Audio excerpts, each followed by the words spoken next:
The Middleborough Board of Selectmen meeting. Let's start this meeting with the Pledge of Allegiance. I pledge allegiance to the flag of the United States of America and to the republic for which it stands, one nation, under God, indivisible, with liberty and justice for all.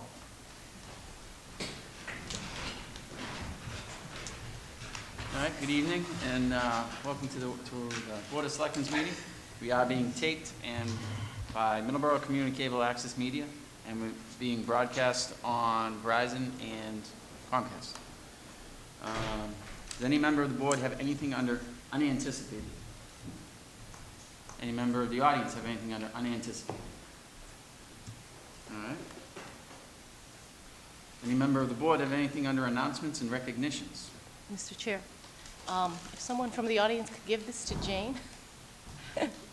It's not from us, it's from Mr. Andrews.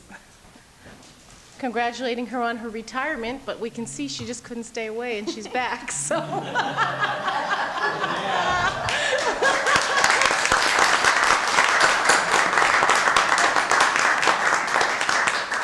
I believe the caveat was that you had to open that here. Yes. Oh, I was going to say, if it's from Mr. Andrews, maybe we should ask her to open it outside. It's from Mrs. Andrews. Yes, yes.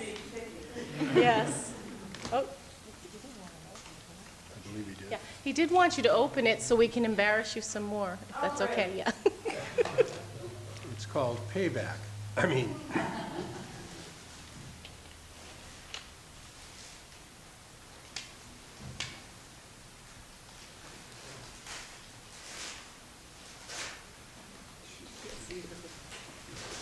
Christmas morning, huh?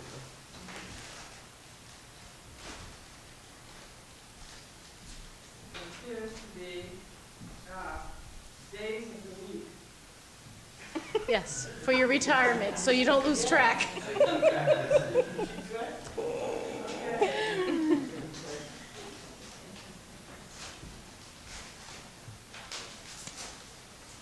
probably going to highlight Monday, so you'll remember to come here on Monday night.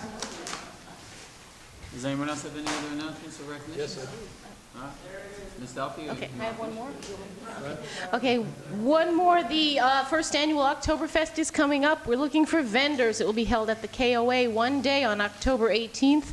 And decorators, you get a cabin to decorate. And if you get the most votes from the people that like your cabin, you win a cash prize. So if you have an organization, you want to just make some money for your organization, come on down. You can go to discovermiddleborough.com. There's information there. Or you can email at discovermiddleborough@gmail.com. Also, we are starting the advertising. All of you businesses in Middleborough and services who would like to take an advertisement in our second annual events and festivals brochure, again, go to the Gmail account, which is discovermiddleborough@gmail.com. That's it. Mr. McKinnon? Mr. Chairman, on the town website, two items popped out to my attention. One is the Middleborough Water Department will begin hydrant flushing again, and they're going to start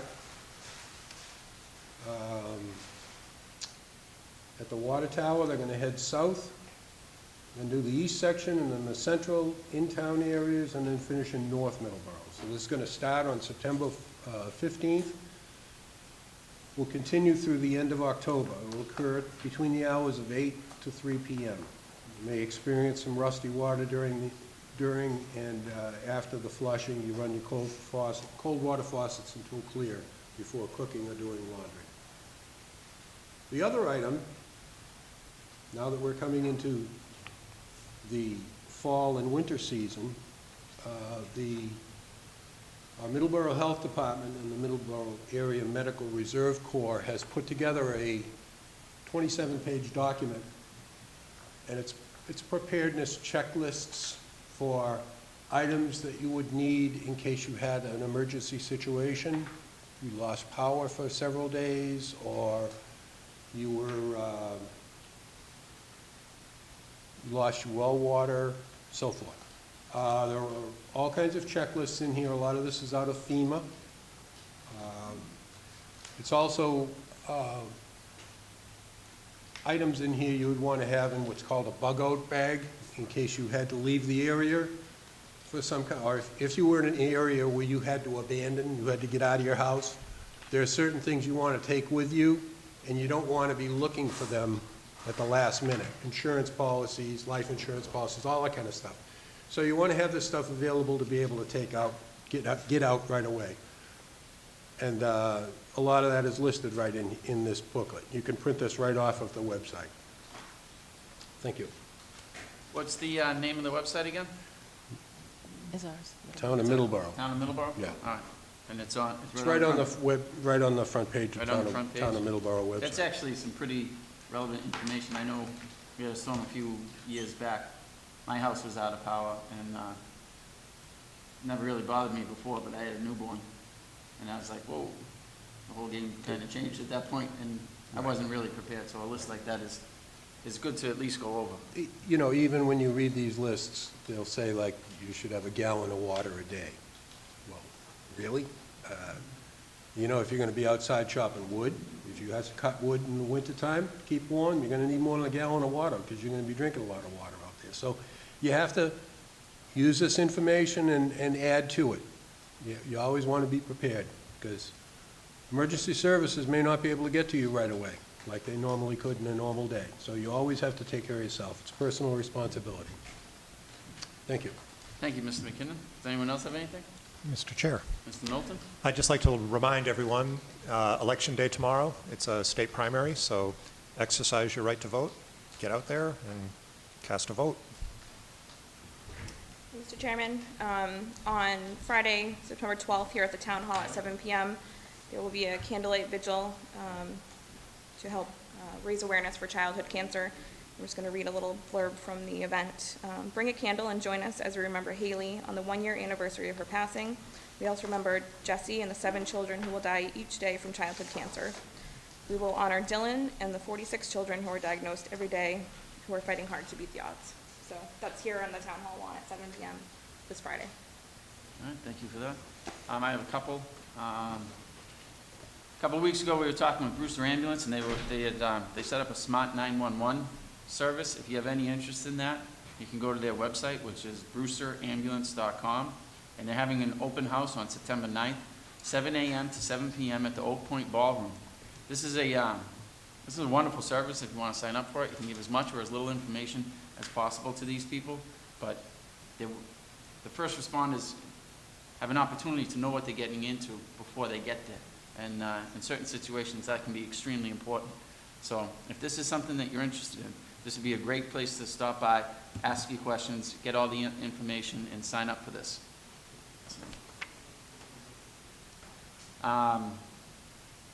There is also a preliminary flood insurance rate maps open house held in the district on September 30th. The Federal Emergency Management Agency, the Massachusetts Department of Conservation and Recreation, and the U.S. Geological Survey will hold an open house to allow residents and business owners in the following communities to view new preliminary flood insurance rate maps, also known as flood hazard maps. And we're in this area. The meeting will allow residents to view the new maps, understand how their properties may be affected, and learn more about the financial steps they may need to take to protect their investment. Staff from FEMA and Department of Conservation and Recreation and U.S. Geological Survey will be available to answer questions at the meeting. The new flood maps may not impact everyone, but could have flood insurance implications for some property owners who have federally backed mortgages. Some property owners may find that their property is no longer shown to be in a high-risk flood zone. The key is for residents to be aware of what their flood risk is, so they can make informed decisions to protect their properties. It's the preliminary flood insurance rate maps open house, Tuesday, September 30th, 2014, 5 to 8 p.m. at the George R. Austin Intermediate School at 112 Howland Road in Lakeville, Mass. And I would like to say thank you and congratulations to Ms. Lopes for a long and distinguished career at the Middleborough Gazette.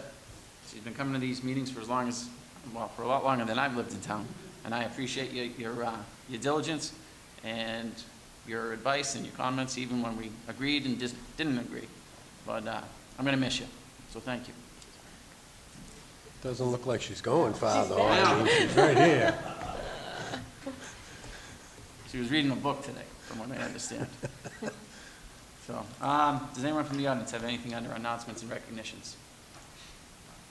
No? All right. I'd entertain a motion to approve the regular minutes for 8/12/14. Actually, I can't. No, I can do that one, right? So moved. So, second. And for 8/25/14. So moved. Second. You I want to should- vote I on suppose any we of should these? vote Yeah, on we it should first. vote. I'm a little out of it tonight, so. There you go. So I have a motion and a second on the regular minutes from 8/12/14. All in favor? Aye. Aye. Opposed? Passes unanimously. Leilani, you want to take care of that? Yes, I would entertain a motion to approve the minutes for 8/25/14, So moved. the regular, okay? Second. Okay, all in favor? Aye. Opposed? One Carries. abstention. Okay, and now the executive session minutes for 8/25/14. So moved. Second. All right. Okay, so we have to vote on it, Yeah, you right? Vote on it, yeah. Okay, okay, and all in favor? Aye. Opposed? Abstain? One abstention. Okay, got that. Motion passes. All right. I would entertain a motion. I would entertain a motion to authorize the chairman or his designees to sign the warrants for week ending September 6th. So So, moved. second.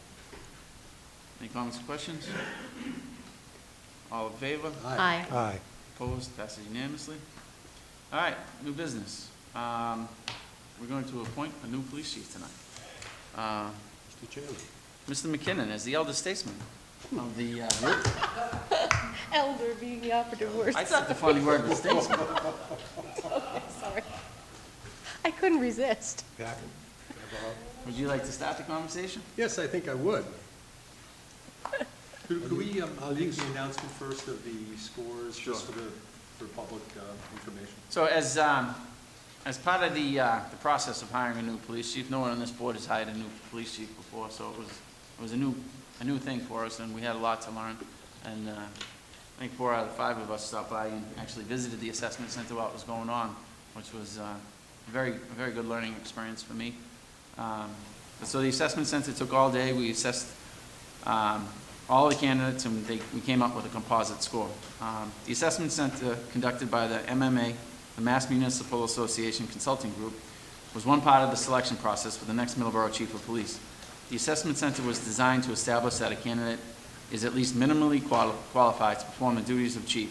After notifying the candidates, none of whom objected, the town is now releasing each candidate's composite score in the assessment center.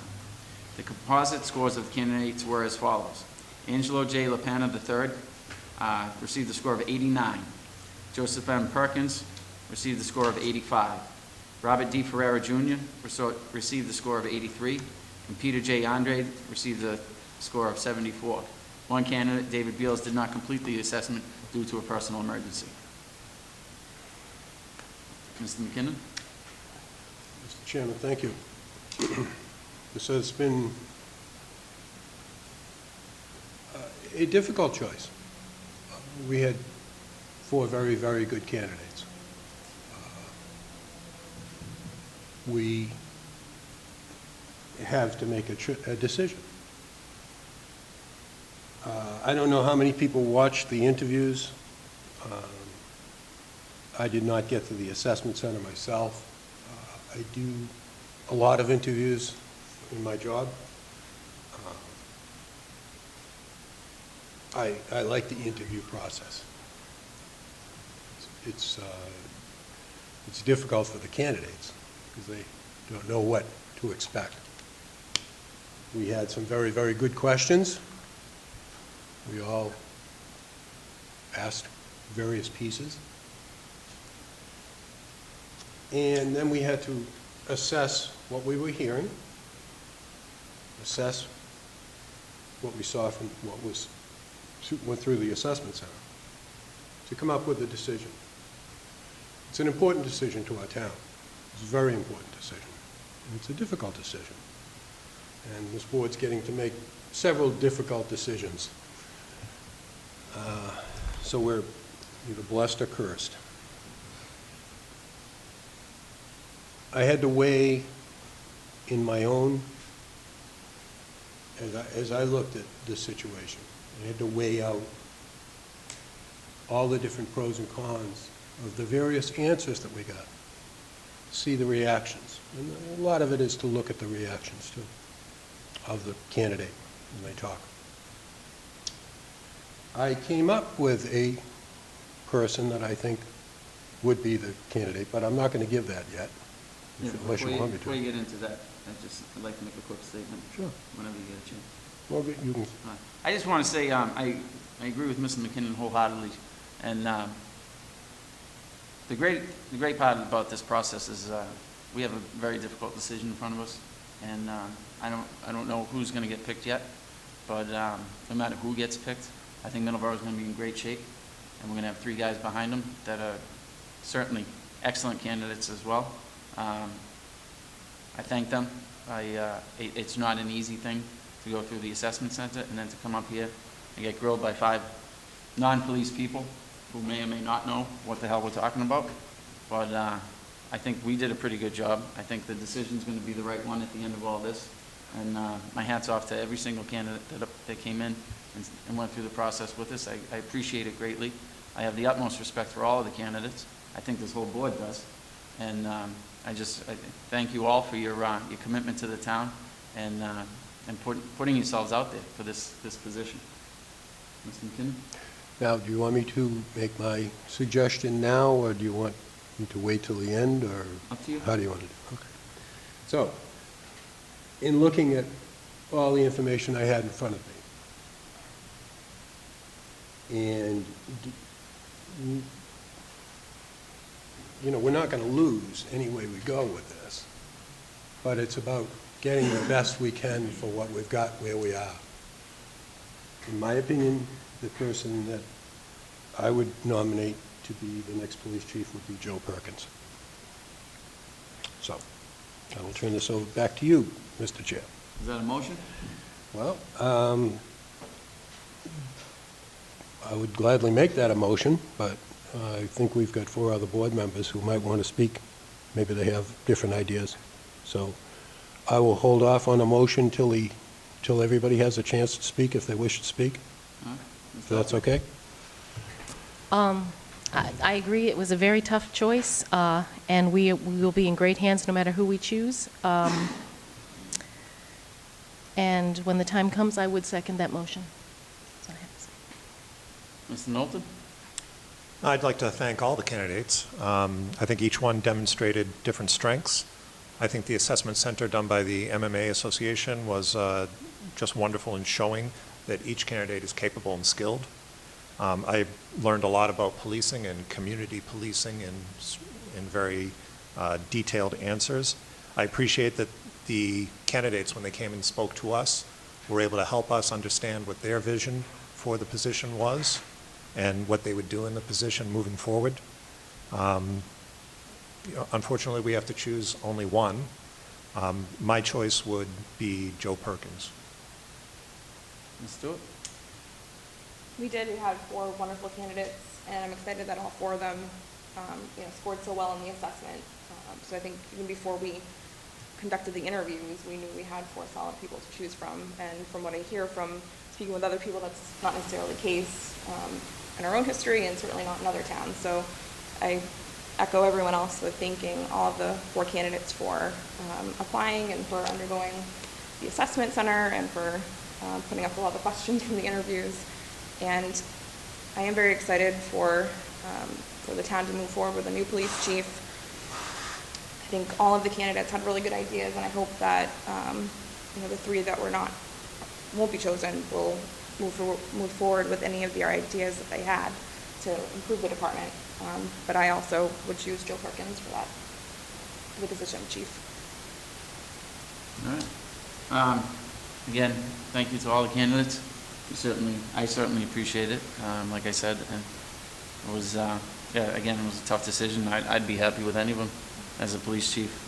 And when it came down to it, I think I'm very comfortable with the idea of Mr. Perkins being our next police chief as well. So I would certainly entertain a motion to that effect. Mr. Chairman, I nominate Joe Perkins to be the next police chief for the town of Middleborough. Mr. Chairman, I second. I have a motion and a second. Any comments or questions?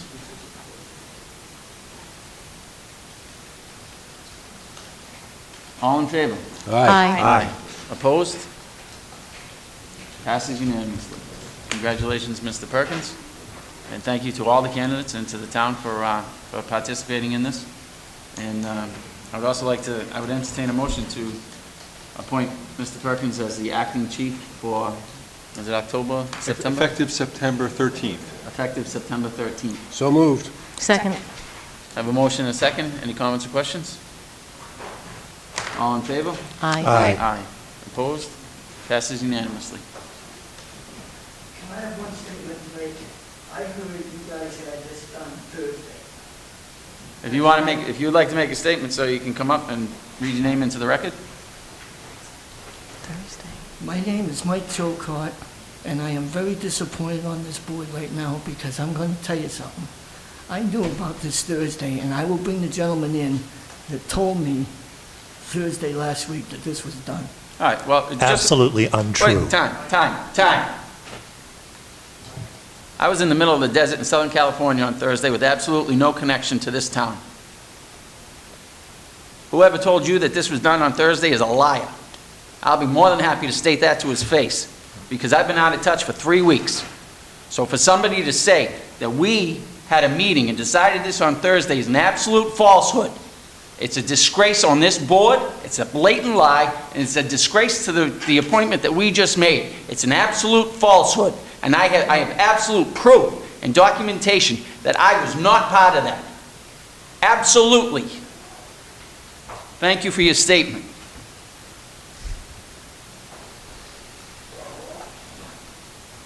Does anyone else have any other comments?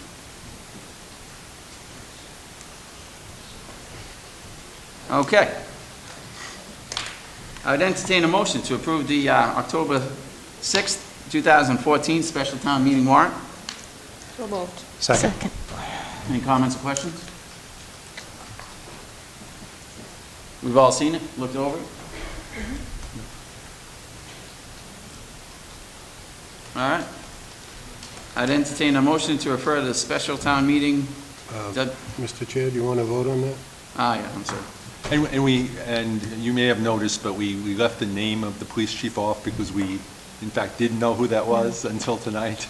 So we'll have to amend this with the name of Mr. Perkins as acting chief. So if you could approve the amended draft warrant. All right, I would entertain a motion to approve the amended draft warrant. So moved. Second? Motion and a second, all in favor? Aye. Opposed? Passes unanimously. I would entertain a motion to refer the special town meeting Water Resource Protection District Z2 impervious provision zoning article back to the planning board. So moved. Second? Charlie, you want to speak to this a little bit? Yeah, this is purely a technical correction we found in reviewing one of our applications for a WRPPD permit this year, that there was basically a phrase missing from the bylaw that somewhere along the way in one of the changes got dropped. So that all we're doing is putting back in what should have been there already. So this is a very straightforward amendment to the zoning act. All right, I have a motion and a second. All in favor? Aye. Aye. Opposed? Passes unanimously. May I ask a question on this? Does that mean that this is off of the warrant? We're taking this off the warrant? Oh, no, it's on the warrant. We're back to them to approve. adding. It goes back to the planning board to Yeah, approve the language. the unique thing about zoning amendments is they have to be referred back to the planning board. After they come to you to be put on the warrant, you have to refer it back to them for their recommendation. That's a requirement for any zoning amendment. So that's why you're referring it back to them now. Okay. Then they'll come back to you with a recommendation for this article for a town meeting. Okay. Very good. No, just, these things have to be... We don't do them that often, so that's why. They have to be it's- spelled out because, Yeah. you know, us elders forget things. It's similar to the street acceptances, where you get a street acceptance petition, statute requires us to refer it to the planning board for a recommendation. Okay.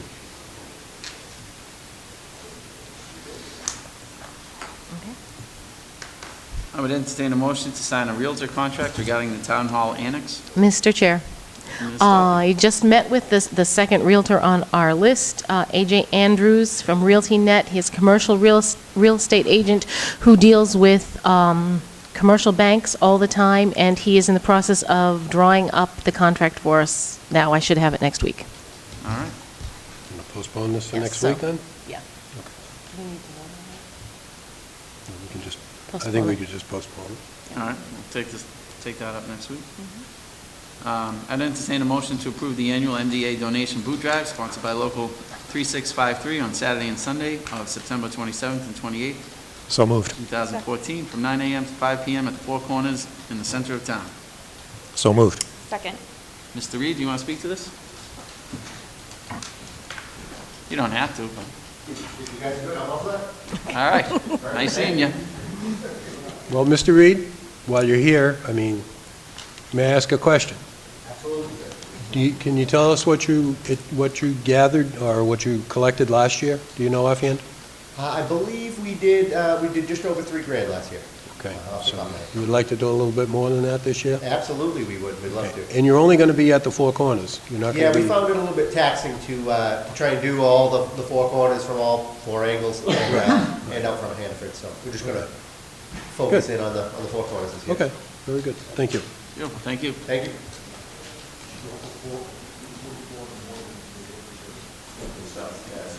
I would entertain You a want to vote motion on to- that, sir?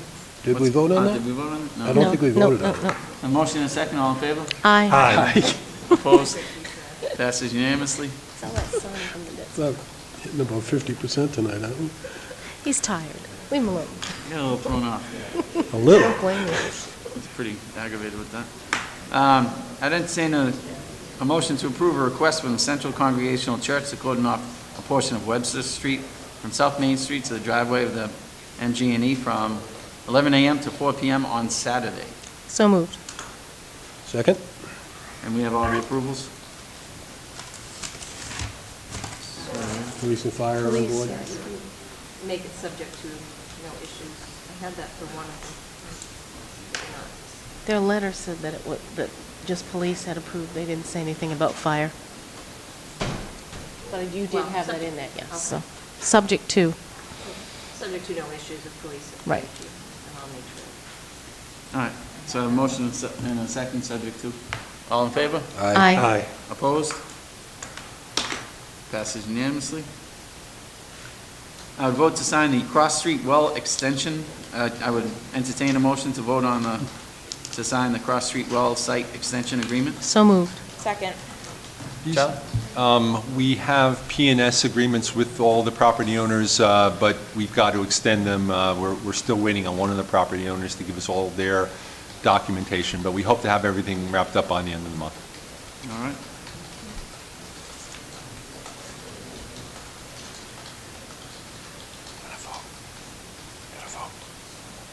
Oh, All right. to vote. So, all in favor? Aye. Opposed? Passes unanimously.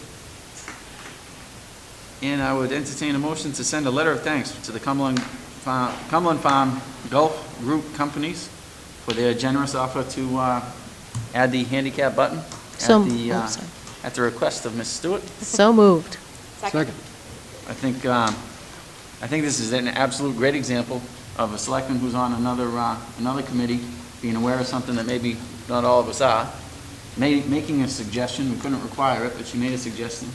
And because of that, the town's in a much better spot with these two locations.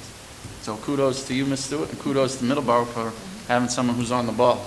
I can think of committees that we all are associated with where things like that come up, and I think it's absolutely fantastic that we broaden our horizons and we're aware of these things.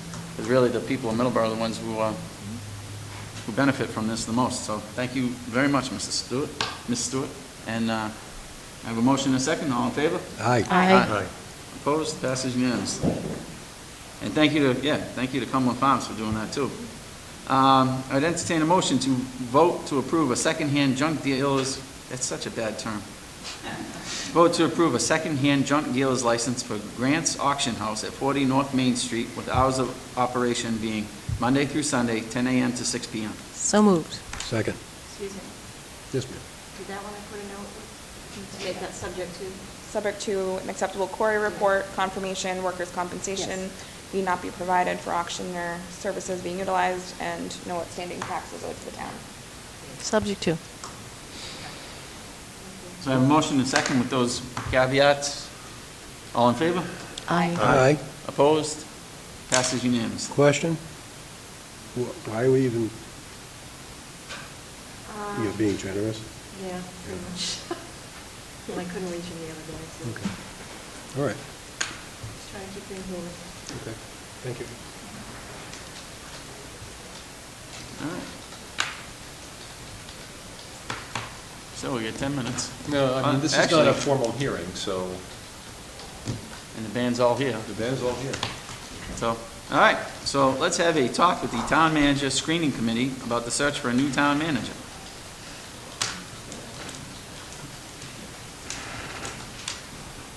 How you doing, Mr. Morris? Dr. Morris? I was elected chairman to lead this group, and I'm sure you have the members, but let me just read them to the public. It's myself, Steve Morris, Rich Young, Neil Rosenthal, Link Andrews, Daniil Bauka, Leilani Dalpe, Steve McKenna, Rosalie Weiss, and Bruce Atwood. So we need to take some direction from you, what you want us to do, how many finalists you want us to bring back. We will be starting our meetings next week to go over the applications, which our understanding is they're due at 5 o'clock this Friday, due by Friday, 5 o'clock this Friday. And we will speak to the town manager about possibly getting those over the weekend to start to review, and we're going to start meeting on Tuesday. So we'll meet at least once, if not twice, next week to go over the applications. Try to meet with Mark Morse. He wasn't available tonight.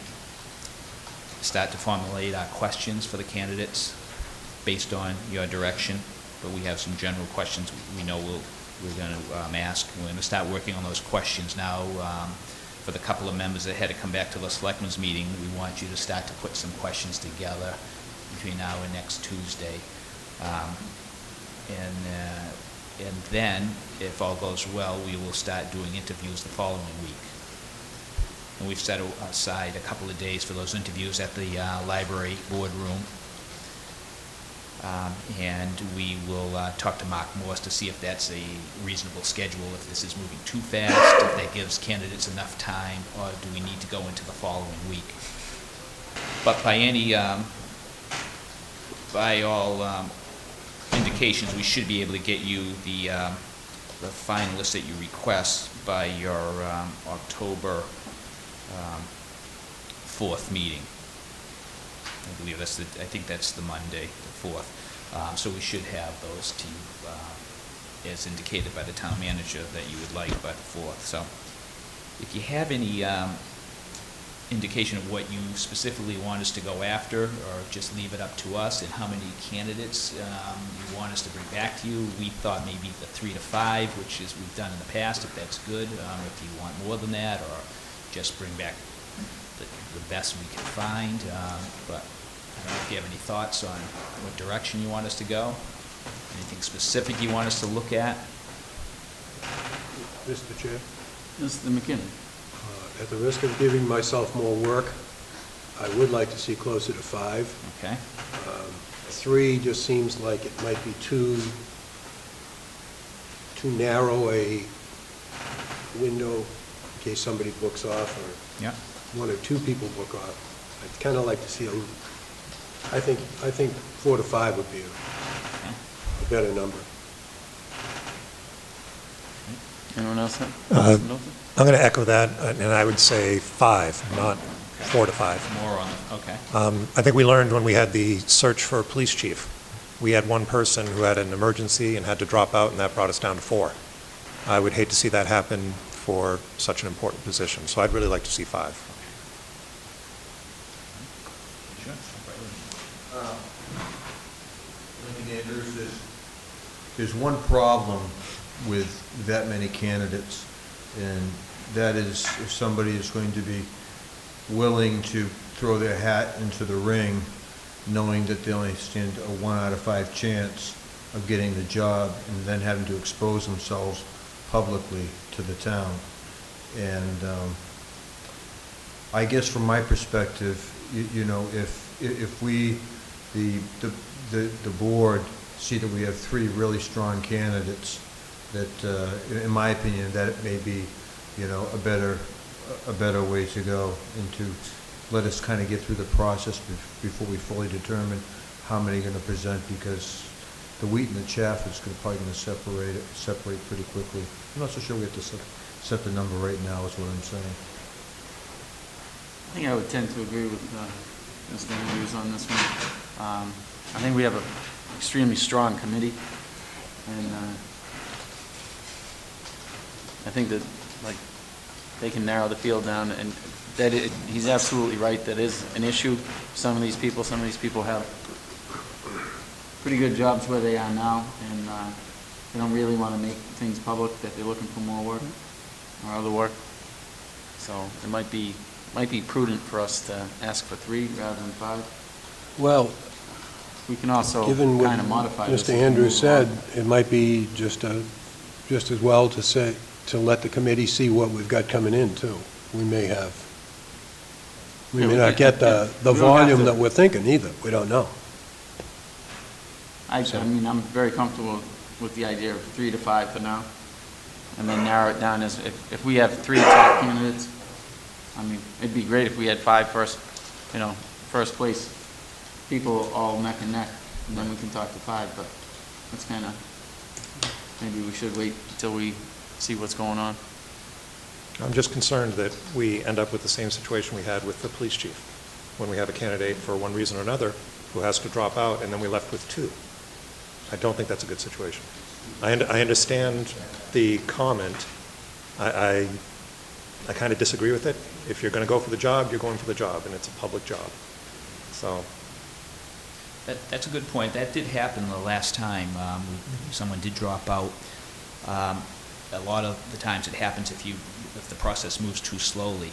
They have their hat in the ring at other towns, so they're applying a lot of times to 2 or 3 different towns at the same time, interviewing on different schedules, and they may grab at the first offer, and all of a sudden they drop out. So it's possible if you only have 3 and someone grabs an offer somewhere else while they're waiting to be interviewed, we're down to 2, possibly 1. So, but I think Link's point is good, and I mentioned this to you a couple of weeks ago. If we go into this, we find 5 tremendous candidates, or even 6.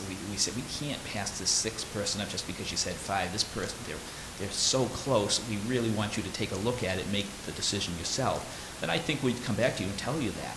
But if we have only 3 great ones and the rest are stinkers, I think we would tell you the same thing, saying, Jesus, don't waste your time on these. So I think there has to be a little flexibility, and I think we've been in this long enough, we've done this enough that we have a pretty good sense of who would work and who wouldn't work, and a lot of them are in between. And so I think if we can do 5, I think that's the way to go. If we have 5 really good candidates or close candidates like you had for the police chief. But if we don't, I think we'll let you know that.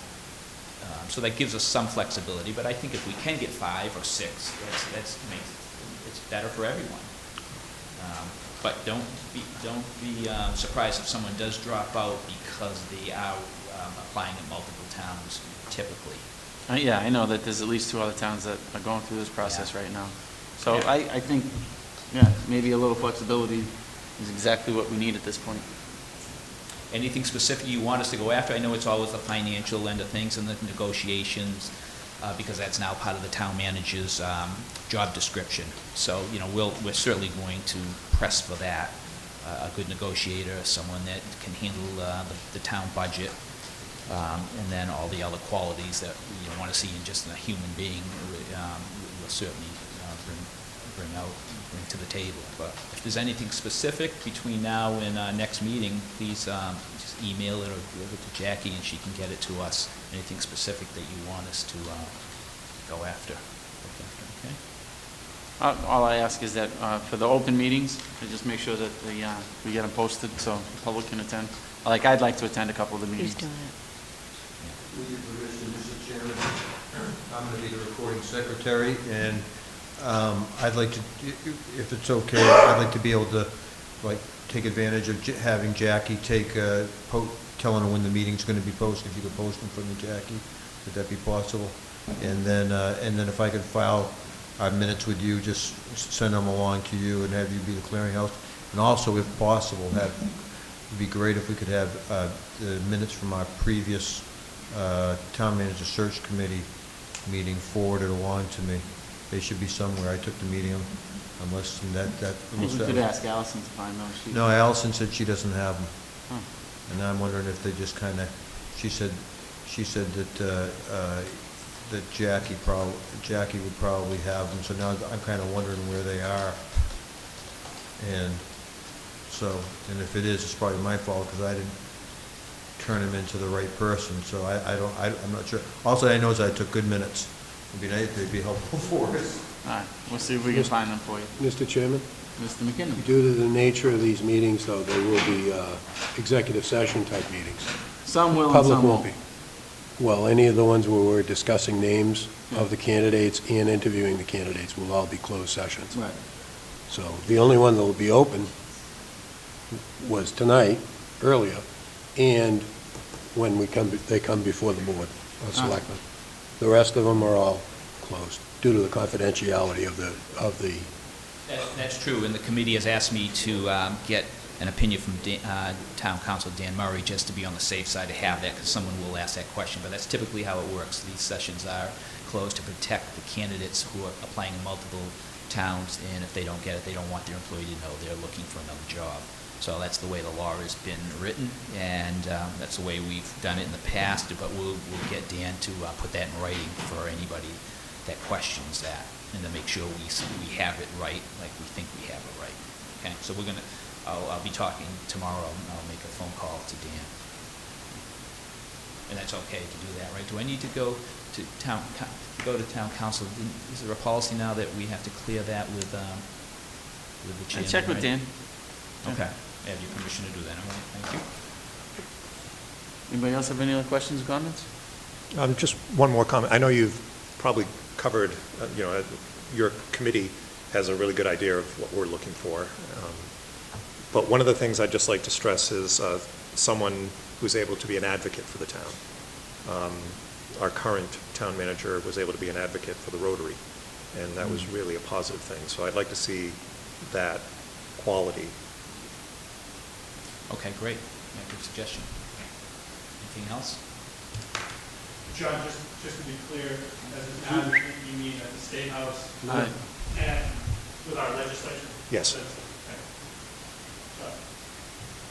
Okay, and if anything else comes up, between now and then, just send a note or give it to Jackie or to town manager. Although I think the town manager is trying to distance themselves from this, so probably just call me directly. And you have my email, right? And telephone number. Yeah, make sure you have all that. Okay. Right. You guys have any questions for us? Anything else? No, I think,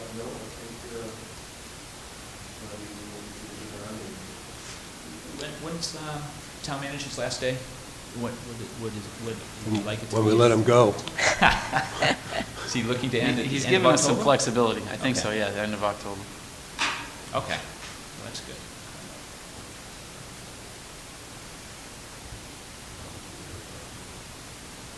So you mentioned that when they deal with the finals, that will be an open session. Correct. Yes. Yes, yeah. Yeah, that's in- And we bring, send it back to you, and then that's open from then on, Right. yeah. Yeah, Mr. Chair, to clarify that the interviews with the search committee are executive session, but the Board of Selectmen interviews are open. Right. That's right, once the candidate decides to go, then it's open. Yeah, So it's- finalists, so it's Yeah. open. Right. Yeah, exactly. Anybody else have any other comments or questions? The board? Nope. Public?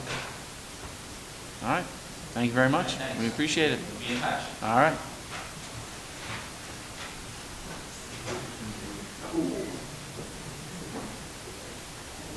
Wow, really? You guys want to go over correspondence for 10 minutes?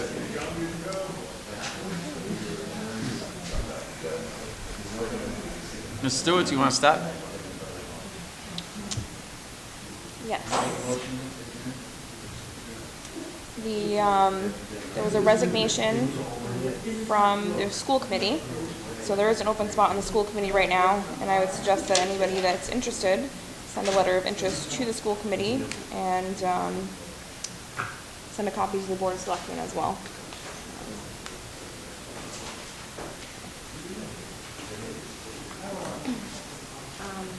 All right, along those lines, Mr. Gillis was here earlier today, and he was speaking with Charlie. He's considering having a dual meeting between the Board of Selectmen and the school committee. I believe October 2nd. at the school committee. Yes, at their meeting. So, is anyone on this board opposed to having a joint meeting with the school committee at the school committee meeting on October 2nd For what purpose? to discuss the vacancy on the school committee? Oh, okay. It's a joint approval, or you have to make it. I have Conservation Commission that night. Is there any way you can miss that? Yeah. All right. I'll check with well, Tricia. I mean, you don't have to be there. I mean, I understand that the Conservation Commission is important as well. I like the idea of going to another committee's meeting and kind of expanding our horizons. Field trips were always a lot of fun. Do they have a candidate? Not yet, but the process, I believe, will be starting soon. Okay. When is that? The 4th? Second. October 2nd, and to ask for letters of interest to be sent to Board of Selectmen, copy to the school committee. All right, so if anyone has any interest in serving on the rest of the term, which I believe goes to 2015, please send a letter of interest to the Board of Selectmen and CC the school committee on it as well. All those emails should be at our, on the website. So, all right, anything else in correspondence? No. Mr. Knowlton? Just number 7, the Council on Aging is having a flu clinic. Monday, September 8th, which was today, so I'm not going to say any more about it. All right. They have Just another say it one. was the 8th. They have Oh, another one, Tuesday. yeah. September 16th, okay, good. So 11 o'clock to 1 p.m. Sponsored by Rite Aid, bring your insurance cards. It's at the Middleborough Council on Aging. So also Tuesday, September 16th. All right. Mr. McKinnon? Yes, we have a mosquito activity alert. The town of Middleborough is still at risk level moderate due to recent positive pools of EEE and West Nile virus in the town surrounding Middleborough. So take adequate precautions, even though it's starting to get a little bit cooler out at night. Take adequate precautions against mosquito activity. There is one item, and I probably won't be able to find it now. I'm looking at it. Let's see. Item number 6, I believe, Verizon is, I can get to it. I believe that they are removing 2 sports channels from the sports network, which sounds bizarre to me, but I don't think they're dropping the cost at all. So, just if you're interested. Is that the one? Yeah, okay. Yeah, the CBS Sports Network is no longer available in the sports package and Sports Pass, which I can't imagine where else you would put the sports network, but that's Verizon. So it doesn't say that they're going to cut the cost down at all if you have those packages. So that might be something you want to bring up with Verizon if you happen to partake. And we have 2 letters of interest for the Rotary Task Force. Have we picked the candidates for the Rotary Task Force yet? I don't think we have. We should, if we haven't. They could postpone it. Can we put that on the agenda for next week? All right. Anything else? Yeah, from the police chief, we have 4 recruits that have just have completed the academy and are now working in their training, on-the-job training. And I thought you had that. Bose McMahon, David Howard, Matthew Mansour, and Kevin Frazier. They graduated from the Municipal Police Training Council Academy, held in Plymouth on August 29th. We'll be starting their field training immediately with the veteran Middleborough police officers that have received training for breaking in the new recruits. So in about 6 months or so, we should have 4 new effective police officers on the streets. Perfect. Well needed. Did you And that's all. discuss the school committee? Yes. resignation? Now, Greg, didn't Jackie mention the other alternate date that they were proposing? October 2nd? Yeah. Yep. Okay. Anything else, Mr. McKinney? And that is it. Ms. Delphi? Everybody's covered it. All right. Charlie, you want to do the town manager's report? I don't think I had a report. You want I- to I talk did for a not few have- minutes? Hey, you're not in retirement yet. No, but I did, you did ask about a Wright Pierce financial update, which I sent you out as an email today. And I did talk to Serpent today about signs and where they thought, was there going to be any money? Did we really have to change signs? He said, nah, it's really not something they ever anticipate the state funding. So I think it's up to you to decide, do you stay with what you've got, do you change it to something else? There'll be no financial ramifications either way. You know, relative to the signs, right down here, Mass DOT put up the Cortlandt Street signs, didn't they? The yellow ones? We put those up with their help. They funded it, we put those up. So I guess the yellow is an appropriate color then. Oh, well, yeah, certainly, for those type of signs. And then this is only, the name signs that, we're discussing. Yeah, yellow, red, whatever. Yeah, I guess red's okay for stop signs, right? Right. When did the lights on 105 get turned on? They did, they turned them on. Couple weeks Oh, ago. blew through them today. Couple weeks ago, yeah. Whoa. He's been on plan. It's been good. Good. It's nice coming down instead of trying to get off at 18 or 44 at the Rotary. Come right down to 105, take a left at the lights without getting T-boned usually, and can more or less make it through town fairly speedily. Yeah. All right. Yeah, it's about 8 o'clock. So we have a request for support of a friendly 40B development at 51 Main Street. Good evening, Chairman, members of the board. My name is Dean Harrison. I'm a consultant for the owner of the property. It's actually 51 South Main Street. Paul Turner, he's here with us this evening also. Prior to I get into the discussion of exactly what we're proposing for the property and why we're here tonight, I just want to give you a little background on myself. I have not been in front of the Board of Selectmen in quite some time. I have been involved in Middleborough since roughly 2000, doing various 40Bs. I worked on a project over Debbie Blazer's project, the residents at the Groves, both the apartments and the condos there. And most recently, I'm involved with my day job as the executive director of the Neighborhood Corporation in Taunton to work on the redevelopment of the Shoe Shop Place. As you probably all know, we got funding this year with a lot of support and help from the town manager and all the other individuals in the town. And we're happy to say that we should be getting that thing going at the end of the year. But the reason I'm here tonight, I am here tonight to talk about a project that we're looking at for a building Mr. Turner owns right here behind you at 51 South Main Street. And before I get into the details, like I said, I've been involved now for over 27 years in doing developing and financing affordable housing. Most of that development has been in Massachusetts. However, I have developed in both Rhode Island and Florida. Most recently, that property, as you probably know, currently is operating as housing for individuals with disabilities. Prior to that, it was a bed and breakfast. for quite some time. It is considered a non-conforming use.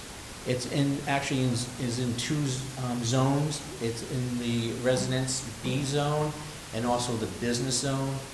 It kind of a pie shape off. I have the zoning map here if you want to take a look at it in more detail. However, like I mentioned, it is in two zones and it is a non-conforming use.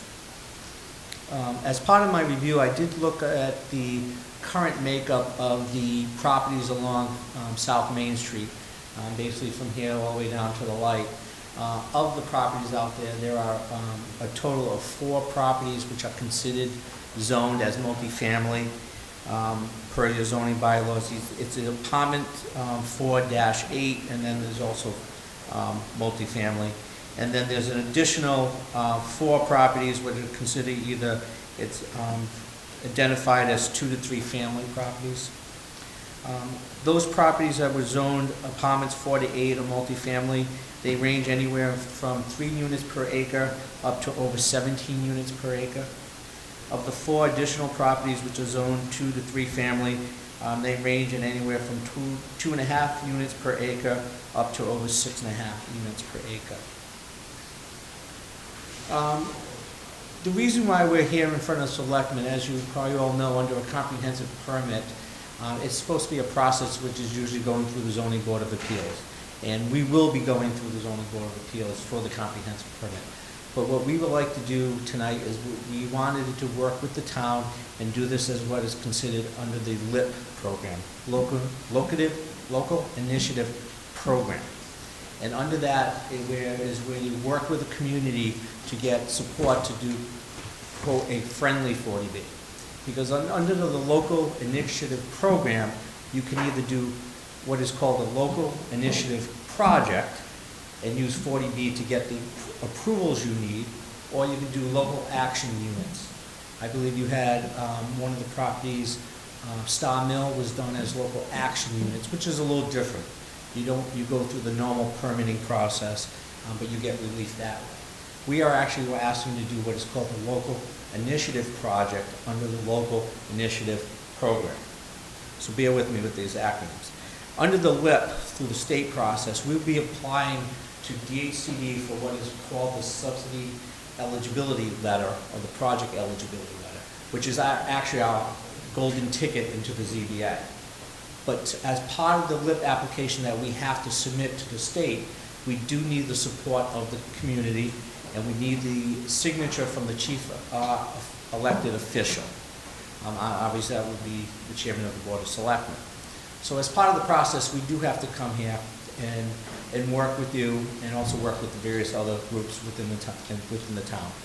We're supposed to work with the local housing partnership, which Middleborough specifically doesn't have a local housing partnership. However, they do have Middleborough at Home, which as part of my role at the Neighborhood Corporation, I am involved with. And we do have a representative here tonight to speak on behalf of the town. So we've been working with them, we've been meeting with them. We also met with the Middleborough Historic Commission numerous occasions to discuss the property, because it is in a historic district. The building does have some historic features to it. And so we've been working with them also. And this evening, Jane has graciously agreed to be here tonight to talk on behalf of the project also. So before I get into the details of the project, has any questions on the local initiative project process or anything like that? Mr. Chair, if I may, you said it's the local initiative program. How does that differ as far as, do we still get credit towards our percentage of low-income housing for the town? Yes, the units would count towards the subsidized housing inventory to get you to the 10%. Right. We are proposing 7 units, so we're not going to push you over the 10%. No, but they do count. They count under local action units too, but there's some differences in how they do incomes and rents and so forth for the programs. If there's no more questions about that, Mr. Chairman? You've mentioned that you sit on various groups that are associated with this program. There's no conflict of interest here for you, is there? No, I don't. The Middleborough at Home group, I'm only there as an advisory. because we are, the neighborhood corporation is the local community development corporation, and we're also a CHOTO, Community Housing Development Organization. And as part of our mission is to work with other communities to do the housing. Also as for a shoe shop place, that's through the neighborhood corporation, it's not through a private individual or myself. So I do not see a conflict with that. Then, this is just me. I don't speak for the board, I only speak for myself on this, but I'm a little uncomfortable when somebody approaches us first and not, and maybe that's the process, and that's fine. But when people come to the Board of Selectmen first, it makes me a little uncomfortable, because we have boards that have to take care of this. So I guess maybe I just need to understand exactly why it is you're coming to us before you're going to the zoning boards. That's a good question, because it is a little complicated. Normally, under the 40B, the process has changed in the last 10 years. Before, you could just submit an application to basically to the Zoning Board of Appeals, and you could go in and be heard. A few years ago, it's probably about 7 years ago or so, they've changed the rules a little bit on how you can actually submit an application to the Zoning Board of Appeals. Now, as part of the process, you have to get what is called a project eligibility letter or a site eligibility letter, which is basically your ticket to be able to submit to the Zoning Board of Appeals. Okay? Normally, that project eligibility letter has to come from a subsidizing agency, an agency that somehow is involved with the development of affordable housing. Within the state, you have Department of Housing and Community Development, and they have various programs to get financed. You have mass housing, you have mass development. Okay.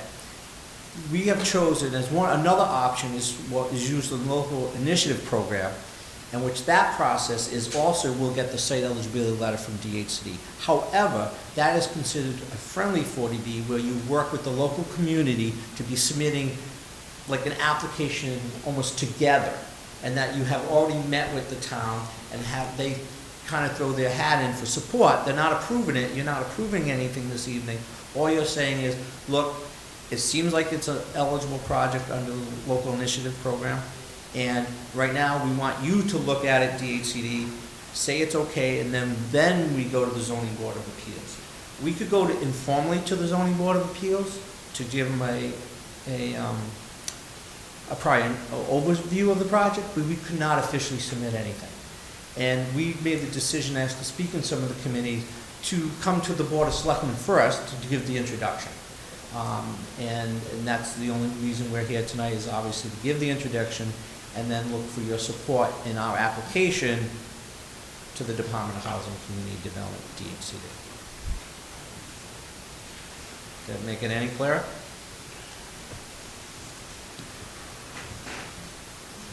Well, no. Maybe it's just me. It just sounds like you're getting the CEO's support before you get any support from the people that have to give it. Well, excuse me. We're looking for them for approvals, not just support. I mean, we're looking for, and I can show you the part of the application. I do have handouts to review the application. What it is once again, it's you're basically acknowledging that you've seen the project. The project has made a cursory review, the community has, and that's all we're saying, is that we will allow you, or basically we're saying that the community's behind it to this point. We still have to do the next step and get all the approvals. So you're not approving the project, you're basically lending that support, and that we want to use this process. We could easily not be in front of the board tonight and go the typical route, and then you would be notified through the subsidizing agency, and the way that is, once they send you the letter, you have 30 days response. We would come to you to do a presentation, and then if you don't respond, or you respond, after 30 days, they issue the project eligibility letter, and then we can go officially to the city. Okay, all right.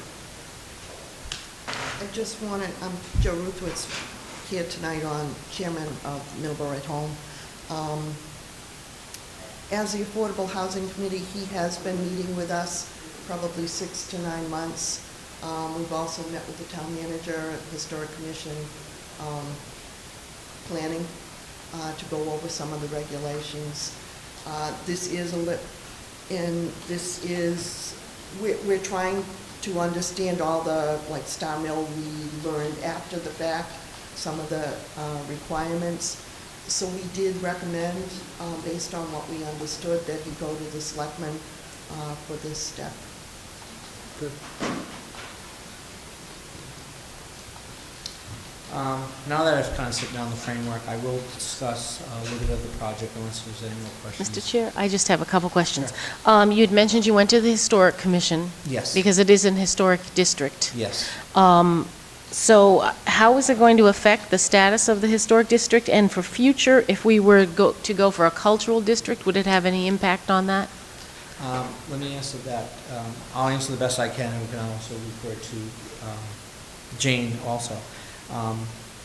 We don't think it will affect the district at all. The exterior of the building, the existing building, we are not changing except for a minor alteration in the back, and I will go over that. The new building we're putting in the back from the main street and from the facade will look like a carriage house, and I'll go through the deal for that. I do not know enough about the cultural aspect that you're speaking of. However, I think the improvements that, the non-changes we're making to the historic building won't have any effect. And obviously, the new construction, I think, will fit in, and like I said, it's further back from the site, from the main street, that it won't affect the visual facade from there. Right. I mean, we have buildings that have multiple family downtown, so that, I mean, I don't have any issue with that. What about the tax base? Seeing as they're 40B, is that going to be a lower value as far as taxable purposes? No, we pay full tax. I mean, the taxes are based on for multifamily property and like any other commercial property, based on the income and expenses. So just like all our developments that we've done, we'd be paying full taxes based on the determination by the town. So they were not asking for abatement. Okay. When you figure out the gross potential rent and the gross rents, obviously because they're somewhat subsidized, your gross potential rent's a little bit less than if it would be market. But it does not affect we don't ask for abatements, we don't not pay property tax and so forth. Okay. That's all I have. Mr. Chair. Mr. Milton? I don't know if Charlie can answer this one or you can, but how does this benefit the town to do it as a LIP instead of doing it the other way, of going to the boards first and then coming to us? The way I find, since I've been doing this for so long, I find it's just more involvement at the get-go. Things aren't placed in stone. We're not spending a lot of time on the design and the engineering up front that you can work on that. I think it also has some weight when you're working on your housing production plans or you're fighting the 40B, because if you're showing that you're working with other developers and other things, and you've made progress in working cooperatively together, that does have some weight also. That's my personal experience, obviously. And I can add, John, that as Joe said, there's been quite a number of meetings on this project, and it's, I think, benefited from all the input that the various staff and board members have given it over the last several months to get it to the point where they are recommending it. Historic is recommending it. I'm not sure that that's the kind of response they would have gotten without all the input up front. So I think having the input up front makes it a better project. Because it's all done in a very collaborative way. Usually, when you come in with a 40B in the traditional way, there's usually an immediate reaction to that. It doesn't get to that collaborative way. It tends to be more adversarial. I mean, Jane Lopes for the Historical Commission. I just wanted to clear up something. The Historical Commission has not endorsed this project and will not be endorsing it because of the additional building on the property in a National Register district. We feel that it could have an impact on the district. That will be reviewed in this if this goes forward. That will be reviewed by the State Historic Commission. Where there's state funding involved, they will determine whether there's an adverse impact. However, the commission has worked with the applicants, with Dean and with Mr. Turner, and it is a much better project than it started out being. As Dean said, they are talking now about retaining the main building will stay pretty much as is, and the buildings that they're adding will be a lot more in keeping with the design of the main building. But the commission we feel that we can work with these folks going forward if this project is to go forward, but we can't endorse it because of the effect on the district. I mean, it has been very helpful working, and I think this goes part of why we did it before 40B. I mean, our original design, I won't even put up, but it basically, you know, is not pretty. I mean, but working with them, we learned a lot about the property. We were given pictures that, you know, we had it understood that the back part of the building, which I'll go through, was built in the late 1800s. So it was very helpful. I think that they've given us as much support as they can give us, given the situation. However, we also feel that we're not going to impact the historic nature of the property. Right now, while it's a historic district, there is no, I would say, prohibition for things being done in the historic district. We have talked with the commission, and this is part of the 40B, is that we're willing to put a restriction on the property, a historic restriction on the property, which you wouldn't have normally if we went through a normal process. So, I mean, while we'll love to have them sit up here and praise us, I don't think it's going to happen, but I think we've made some great progress, and one of the progress, like I said, is a give and take back and forth, in that we feel that we could make some concessions, like historic restrictions on the property, if the concern is that, well, who's going to stop somebody else from doing this? Is like, look, you know, you can't just be doing this. Like I also said, this building is more of a commercial use. It's in the half business, half resident B zone. It's been operating as, you know, housing for disabilities, people with disabilities, and there's also been a bed and breakfast. So it's not somebody taking their family home and converting it into other types of housing. So I would like to add that. That being said, I'd like to get a little bit into the development itself.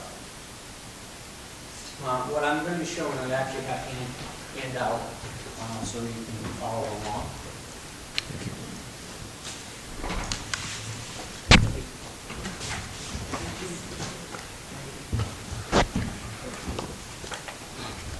Well, first we'll start with the site plan.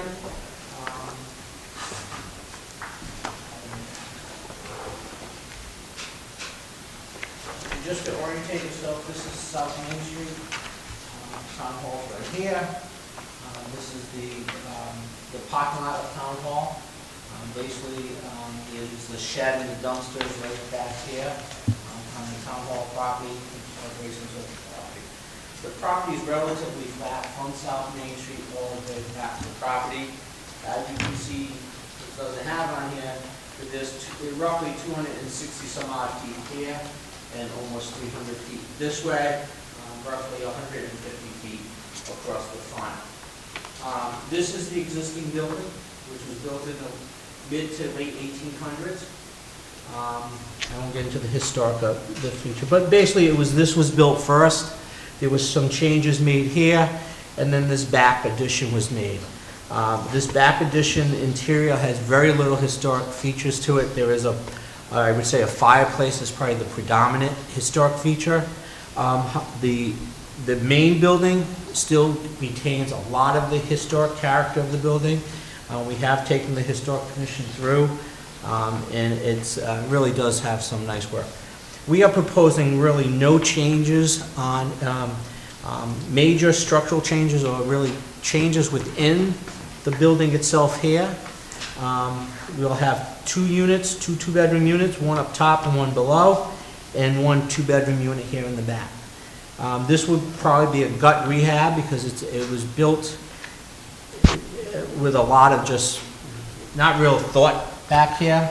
So we probably will gut this out to the, basically the studs, keeping the fireplace, but that would be the major change. This change in here, very little change to the rooms layouts.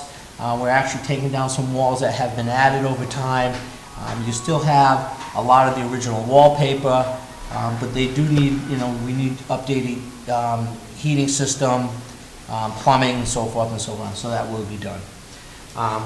As you come in through the driveway here, we're proposing a driveway of bituminous. However, we're trying to minimize the amount of pavers material, so we've kept this as a minimal as necessary for good traffic flow. And then you come into the back with the proposed 4 new units here. What we have done originally we had it designed on this side. We have moved it over per meeting with the various committees, and we have this elevation here would be designed as pretty much of a carriage house style. The final details haven't worked out, but you'll see the elevation here. We've staggered the building here so it does not look like a row house type development. And obviously it faces the parking lot here. You've got residential property here. We've pulled it off at least 30 feet from the property line. We've got 12 feet minimum from the back rear line. And you have the two-story garage here with a 3-story building up here, which actually slopes up higher. This actually slopes down from the parking lot, so this building will actually sit down compared to when you look out from over here, because the parking lot is at least 6 feet higher, if not higher along here. What we're also proposing is to minimize pavement, is to work with gravel or crushed stone as the parking. We're proposing 2 parking spots per unit. Right now they are 10 by 20. As part of the zoning process, we'll try to see if we can tighten that up a little bit and work with them to minimize the impervious parking. Just some notes here on the existing condition. Right now, the total lot area is roughly 31,000 square feet, 31,864 square feet. Total building area is about 3,700 square feet. Total pavement is around 5,000 square feet. Total impervious is about 8,600, with a total coverage of roughly 27%.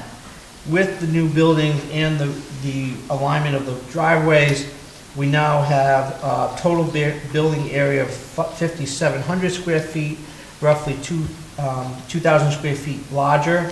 That's it. Total pavement areas only increased from 4,900 to roughly 5,500, 5,600. Total pervious coverage is at 35%. Existing parking right now, we have 10 existing parking. We're proposing 14, obviously 2 spots per unit.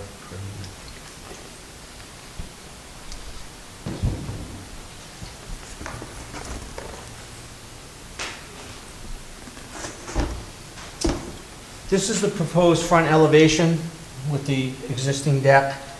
This is the left elevation if you were coming in the driveway. We are proposing no changes to this elevation and no changes to this elevation. As you come in, there would be a new entrance here for the units in the back. This was the addition piece that was added later that would be basically gutted, but keeping all the exterior walls, the roof lines, and so forth.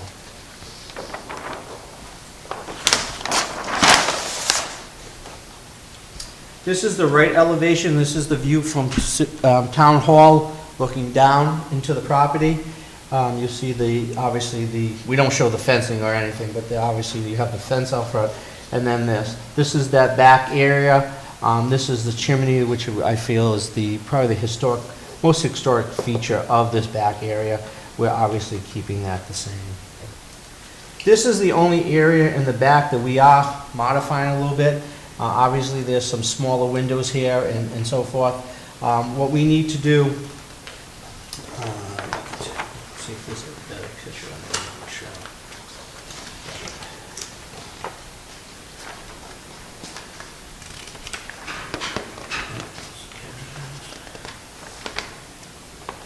Yes. Due to these windows are not per code, and to have living spaces up there, we do need to have a certain window height. So on this back elevation only, we are proposing for a little dormer, which is obviously, it's the same roof line as before, but we'll have a dormer here, which will allow us to make the windows to meet code. That's the only change to the historic building that we have done. Our original proposal was to demo this and add the new building to this piece in the back. But we have not changed anything other than that. Obviously, it is vinyl siding now, so obviously any changes, we're going to keep the vinyl siding. Any questions on the existing building? I have the floor plans, I can go through that in a little bit more detail, but I just wanted to focus on the exterior building at this point. The new building, we are proposing 4 units of townhouse style. This would be the front elevation. This is what you see as you pull up the driveway. As you come up this driveway, this is this facade here. We're proposing as, old carriage-type doors, the hay barn doors up top, and the cupola and some other features. We're still working on the exact details, but with the lines and the things, we really think that we're coming to the point of, really have it looking. If you're driving by, even if you're going by 25 miles per hour, if not less, you'll look like any other some of the other carriage houses that are along South Main Street. But these won't be operable at all. Then what we're proposing in the front, you really can't see from this, but we are proposing 2 porches here, and the buildings will be staggered, kind of as you can see here. This would be the porch area for this unit. This would be straight up. There'll be an entrance door for this unit around the corner here. Then you have this porch area and the same thing. You have the door here, and then entrance to this unit would be the door over here. We're proposing patios in the back. These will be full basement, 2.5 bath units, roughly a little bit more than 1,000 square feet. Back side, which faces, this would be faced town hall size parking lot. This side is, as we say, is proposed, it would be facing this abutter, and we've given it, while we need only to maintain a very minimum of distance, we basically given it 30 feet to the back corner here and 12 feet back here. Once again, this building, while it is 2 stories, is set down compared to the other property, the town hall and the property in the back. So from a massing standpoint, we're very comfortable that this will fit in. It will look more, as you go by, a carriage house. And we feel would not affect, from a mass historic standpoint, affect the overall characteristic of the facade. Because mainly the facade, we feel, is the main building. In this area, you've got, as you know, there's a large deciduous tree here. There's a landscape buffer here. We are proposing a new, picket fence or some sort of fence here to block any parking, views of the cars, and so forth. So when you're driving by either this way or this way, you won't see the back here. This will be blocked from, obviously, if you're in Town Hall's parking lot, you're looking past the dumpster in the shed, you will see it, even though we do have some existing tree line here that will remain. I'm trying to keep the time. I won't get into the floor plans unless specifically you want to talk a little bit going floor plans. I'd like to give the opportunity to go Middleborough at home and Middleborough Historic Commission, say anything more if they like, and then answer any questions.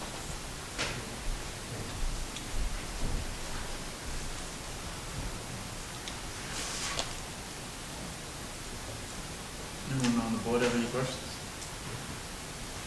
Mr. Chairman, are any of the units going to be wheelchair accessible? They will have, on the first floor, they will be handicap accessible by code. The second floor will not. Sorry, in both buildings? Or just in the front building? Both buildings, we would, I think that we have to do at least 5% by code. So, we have 7 units, so at least one. We are proposing 7 total units. 2 will be affordable. Of the 2, right now, per the LIP program, Local Initiative Program, you have to be at 80% of median income. We have discussed with Middleborough at Home to do maybe less, maybe at 50, 60, 70%. We haven't just finalized it, but there's been discussions. I think we all familiar with my experience with the projects in town, plus Star Mill from what I'm hearing, 80% of median income is a little bit high for some of the rental. So we're working on that, but you have to be at least 80% of median income, so. But we're willing to talk about that also. There will be 1 unit in the existing building and 1 unit affordable in the new one.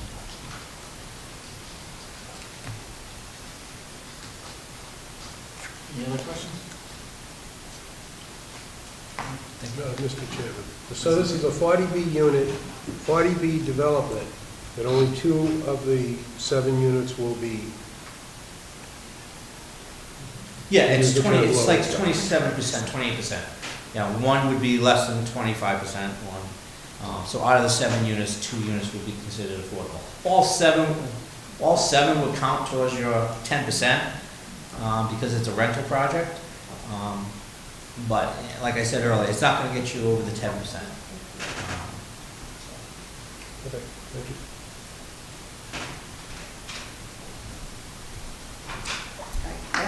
As I said earlier, we have been meeting with Mr. Harrison. He did listen to our suggestions, the town planner's, historic town manager's suggestions, so that is something that we're very happy about. At our August meeting, the Affordable Housing Committee did vote to support this project.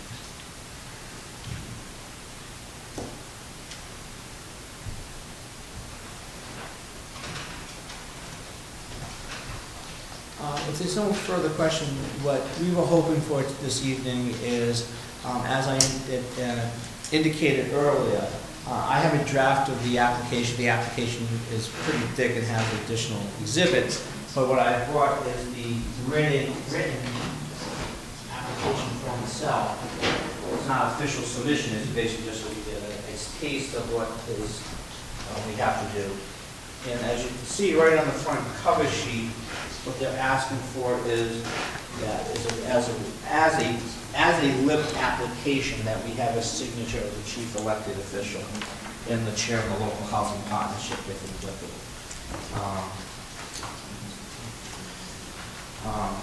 And once again, I can give you the details on why we need this signature, or I'll give you some more backup, or get you an explanation if you need further explanation from the state. But once again, like I said, we're trying to work with the community as this, to do it as a small local initiative project. And this is the application that we will submit to DHCD, which then gives them the saying, okay, we've seen it, we would like you to review it, and make a determination whether it's something they would issue a project eligibility letter with. Does anyone in the audience have any questions about this?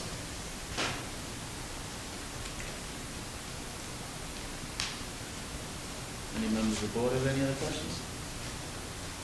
Anyone, just as a point of clarification, at least for me, I don't see a letter of support from the Board of Selectmen influencing the ZBA. I have the utmost trust and respect that that board does what it's supposed to do, with or without our endorsement. So I personally don't have a problem with the feeling that we're influencing any future decisions with a letter of support. Mr. Chairman, my concerns were just, I didn't understand exactly what this I letter don't have was. any problem with asking questions. So, I wanted to have a discussion about this, because if I'm wrong about my understanding, I'd like to be corrected. As long as we're, I just didn't want to make it look like we were influencing or trying to influence other boards. You know, and what you might want to do, because we did this in a previous community that I was associated with, that to indicate your support does not in any way short circuit or take away from the ZBA or the other permitting agencies their full review of this project. That you know, that it isn't to in any way indicate to them that they shouldn't approach this project as they would any other such project, that it really is just to start the process, not in any way to short circuit the process, I guess is maybe one way of putting it. Correct. I think that's pretty. If you look, I mean, it just says it requires signatures. It doesn't say we endorse this, it doesn't say we're bending over backwards for this, we don't want to, it just basically said we, as part of the LIP program, because part of the LIP program, there is no financial monies going into the project from DHCD or from the community. So the technical support, your technical support, the input from your community is considered the subsidy going into the project. I have the description of that and how it comes up with. It's a 20-page piece of paper. I don't want to hand out that. But that's basically, you know, it's how they look at it as. And if we didn't do it as a LIP, we would go into MHP, Mass Development, DHCD, Mass Housing Partnership, and work with them to get the project eligibility letter, which is a different process. I'm very successful. We actually did that with Shoe Shop. You know, it's just a different process, but we wanted to use the LIP program for the reasons we stated earlier. Mr. Chairman, I think that if this project, or this method, encourages developers to get input from us, from the Board of Selectmen, and from other groups in town, from other committees and housing groups especially, I think it's probably worth it to encourage them to do it that way. I agree with that 100%.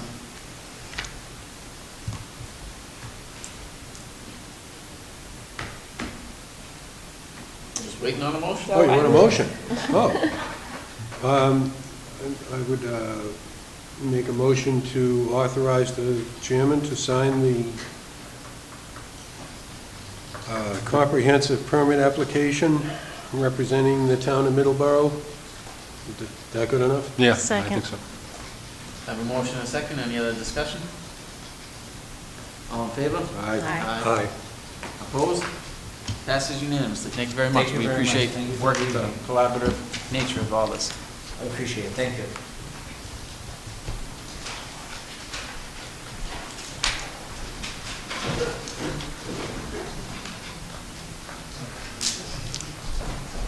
All right.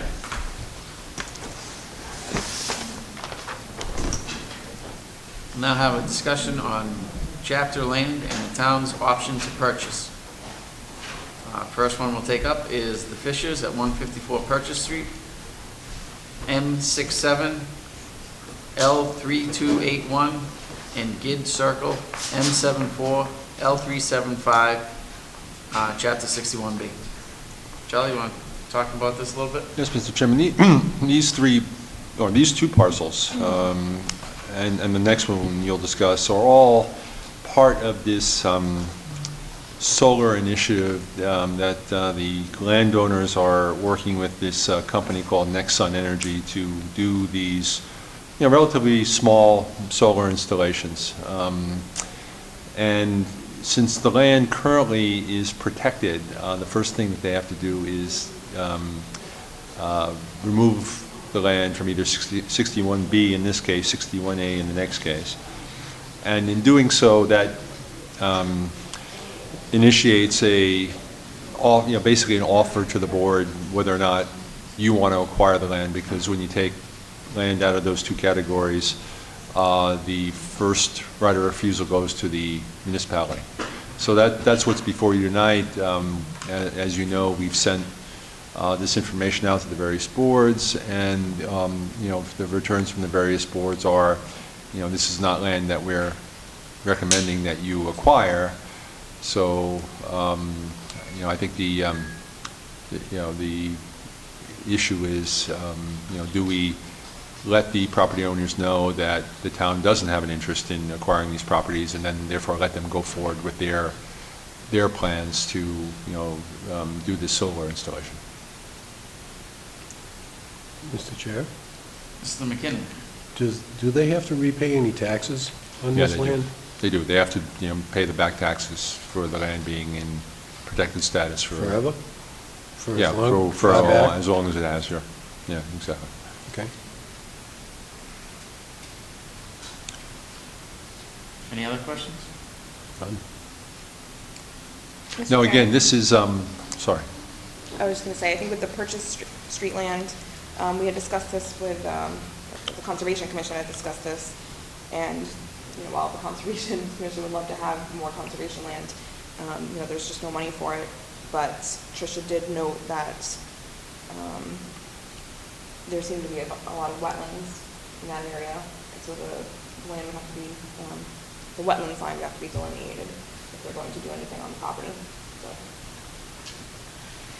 There's also a zoning issue here as well, and I think everything that is being done here is going to be subject to permitting, because our bylaw currently doesn't allow this type of solar installation, but the zoning act itself doesn't allow you to prohibit it.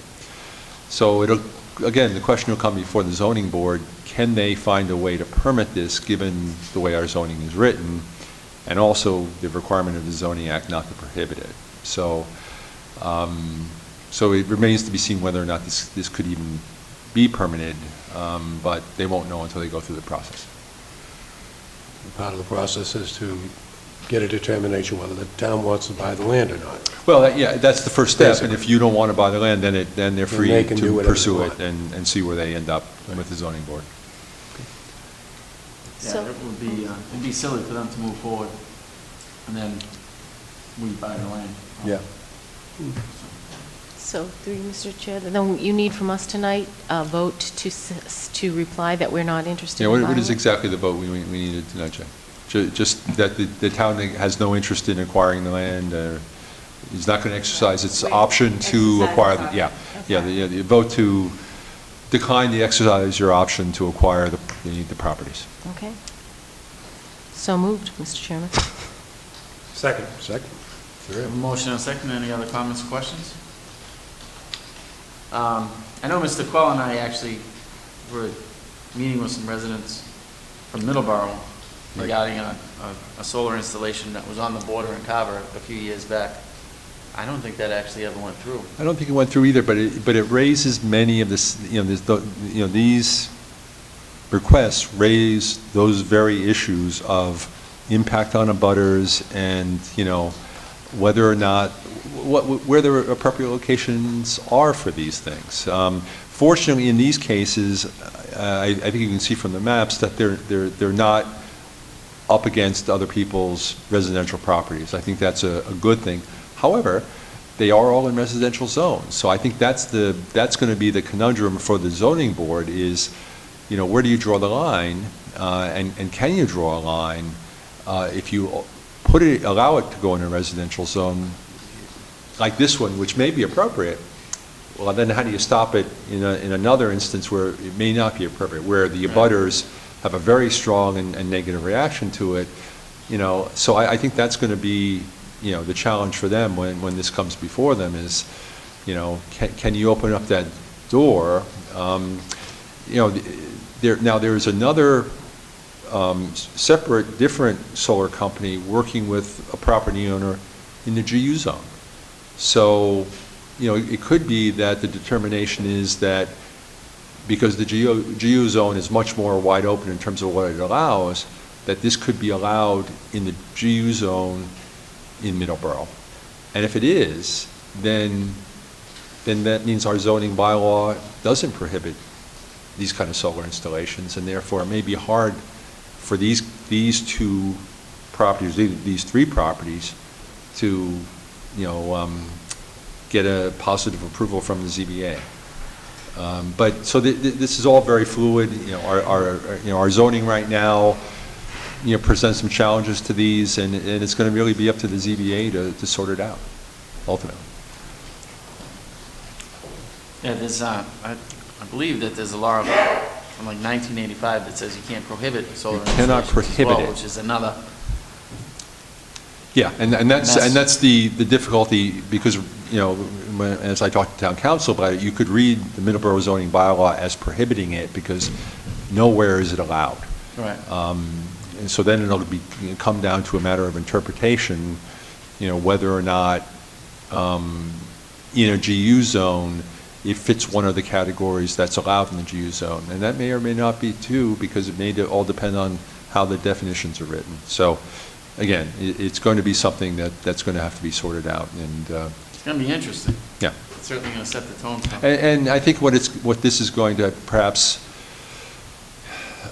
promote is maybe we need to amend the zoning bylaw to figure out how we want to deal with these. And Yeah, instead of leaving it up to interpretation, bring something to the town meeting in the spring that says, okay, they're allowed here, they're not allowed here, or this is how, we would approach them, so that there is some guidance for the ZBA going forward.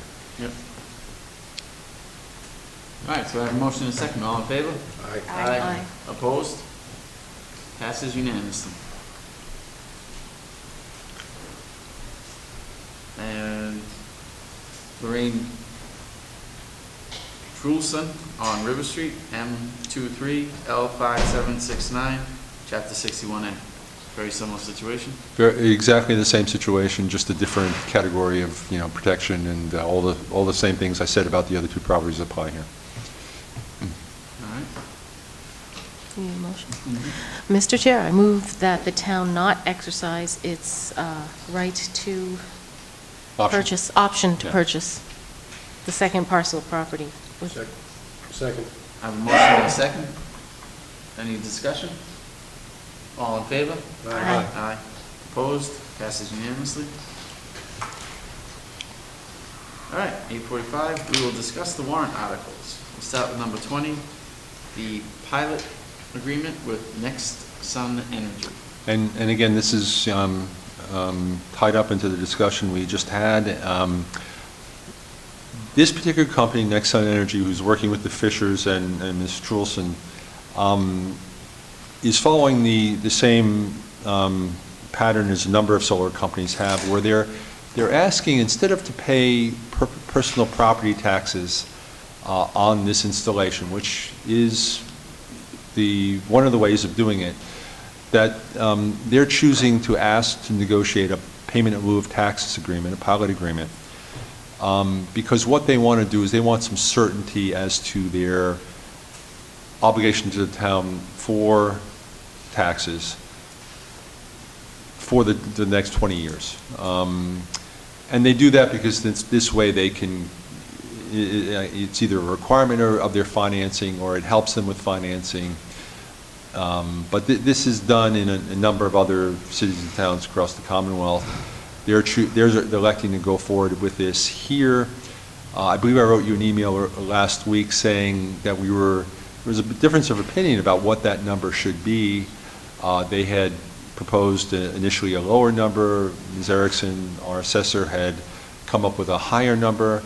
I'm happy to report tonight that there is no disagreement, that on Friday they sent us an email saying we'll accept your projection and your schedule.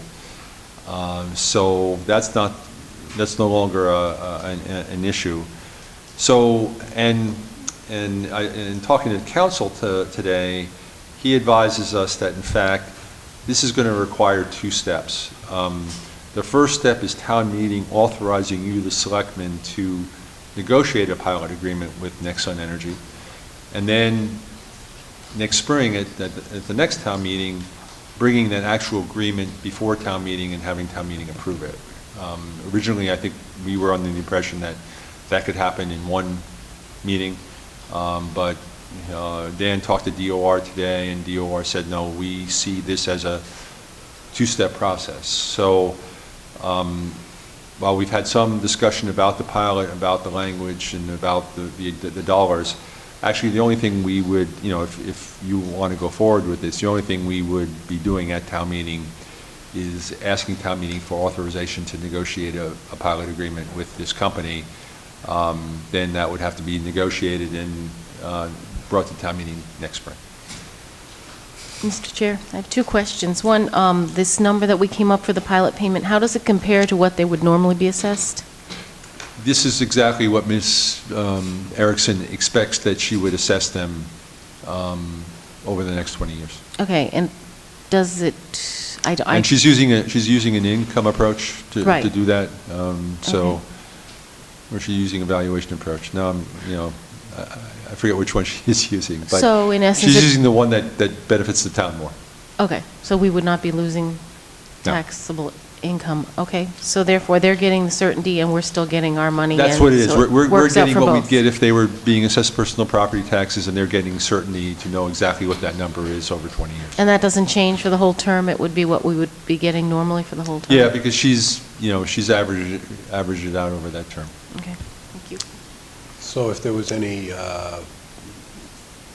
Prop 2.5 overrides or anything like that? No, you're right. That does not get taken into consideration. So yes, if there was something that actually added. Or debt exclusion or something, it wouldn't. Yeah, it wouldn't impact property. we would give up in doing this pilot, because obviously we can't anticipate anything like that. But normal growth in taxes has been anticipated, and this is the best that you can do that. Generally, solar panels don't have kids, so they're. They would, and that was their initial approach to us. They said, well, why should we pay you the full value, because we're not putting any burden on your system. And we said, well, that may be so, but, why would we give you less than what we would get if you just paid property taxes? Right. So they ended up agreeing with our view. Because, in fact, we do have a company that's looking at just paying property taxes. This other company I referenced, who's working with the property owner in the GU zone, is not going to ask for a pilot. They're just going to pay personal property taxes. So that being the case, why should we give one vendor a discount when somebody else is coming in and is going to pay full property taxes, personal property taxes?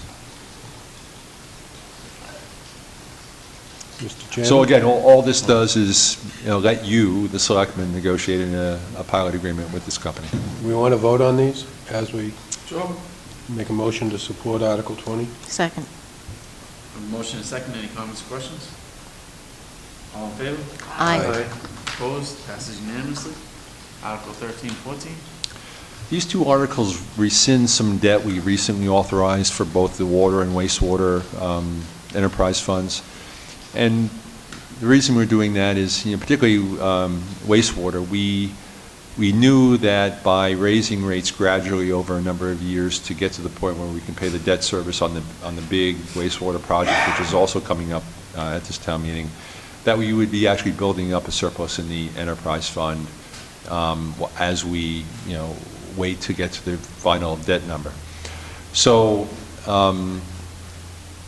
rather than add more debt, and burden the ratepayers more, what I'm proposing here is taking some of that money we've accumulated. We're now close to $4 million in the wastewater fund, and using that to eliminate some of this debt. And this is the debt for the engineering and project management that we're incurring right now in preparing the plans and getting ready to go out to bid and submit our application for financing and whatnot. And this way, we'll be borrowing less money and therefore impacting the ratepayers less by taking on less debt now and using some of those resources that we've built up and taken from the ratepayers to, reduce their burden over time. So, the particular numbers here are. Let me find the article just so I can be absolutely sure where we are.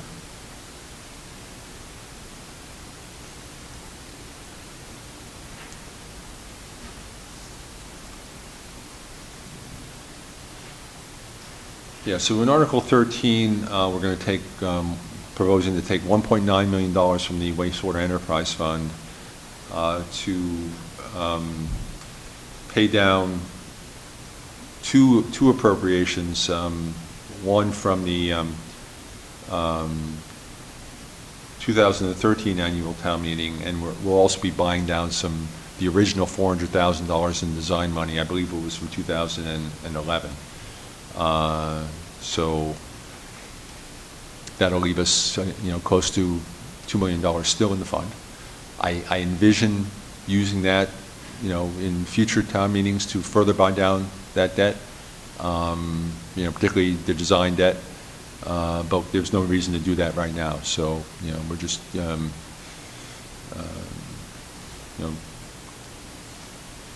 doing what, and also part of, I should have said this earlier, part of the reason that prompted this was we are, as you know, we're going out to borrow for various projects, this next month. And this is, really the right time to do this so we don't have to incur any, of this debt.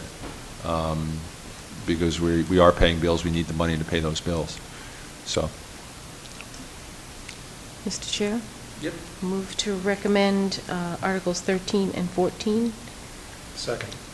I have a motion and a second. Well, let me speak to 14 because I didn't mention that. That's on the water side, similar thing. We have a fund balance of over $4 million there. We're focused on working toward the water treatment plant, the 2 water treatment plants that we need that's really going to improve water quality in Middleborough.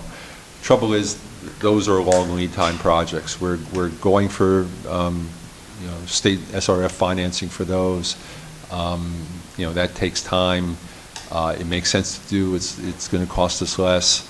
But again, we're gradually building up that fund, but we don't want to, further burden the taxpayers to pay for this project as well with debt. So pay off that debt for this well site and use up the funds so that we're not again burdening the taxpayers with additional debt as we build up funds to pay for the 2, because the well treatment plants are close to $5 million each, so that's $10 million just for those 2 projects.